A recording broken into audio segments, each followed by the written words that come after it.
ये शिक्षा प्रणाली में नहीं जोड़ती, ये तो हम ही लोगों की जो है आप कह सकते हैं कमजोरी है, वीकनेस है।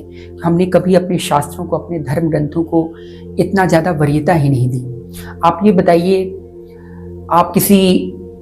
आप मुस्लिम धर्म में जाएंगे, हाँ, उनको शुरुआत से ही, बचपन से ही उनको कुरान शरीफ की आयतें पता है, कुरान शरीफ का पूरा उनको सब कुछ पता है। क्रिश्चियन इंग्लिश पढ़ करके पूरे बाइबल को उनको सब कुछ पता है। लेकिन एक हमारा हिंदू धर्म ऐसा है जो अपने ही ग्रंथों को नकारात्मक बोलता है कि ये बेकार है, मनुस्मृति जलाओ। और मनुस्मृति है क्या, पहले समझो तो मनुस्मृति में लिखा क्या है। अपनी बुद्धि से सब उसे वो कर रहे हैं। अब जैसे वेदों को, उपनिषदों को कभी किसी ने पढ़ा ही नहीं है, कोई नहीं पढ़ता।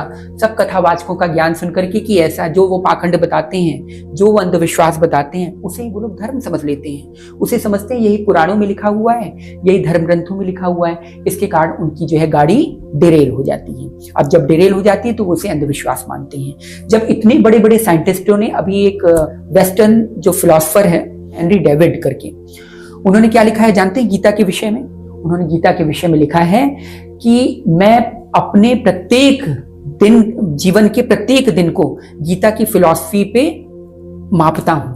अगर गीता की फिलॉसफी से वो मेरा जीवन सफल हुआ तो मैं मानता हूं आज का जीवन सफल गया। किसने कहा है ये? हेनरी डेविड ने। आप पढ़ लीजिएगा जाकर के। अगर आप नहीं पढ़ना चाहते हैं, आप सोचते हैं कि गीता ऐसी लिखी गई है, अरे गीता ये कुरुक्षेत्र और उसकी संवाद नहीं है, उसके अंदर जीवन जीने का सलीका है कि कैसे जीवन जिया जाएगा, मन को कैसे कंट्रोल किया जाएगा। और मन जब तक कंट्रोल नहीं होगा तब तक ये सारे संसाधन व्यर्थ हैं।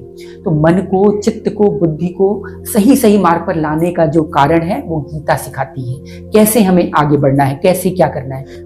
ये गीता कोई ऐसा थोड़ी कि सनातन धर्म की ही पुस्तक है, वो आप समस्त जितने जीव हैं इस विश्व के, जितने जो है मनुष्य हैं, सब पे अगर आप लागू करेंगे तो गीता समान लागू होगा। ऐसा थोड़ी कि अगर वेदों ने बोला कि भाई सूर्य आग का गोला है तो सूर्य आग का गोला वेदों के लिए ही है, नहीं ना।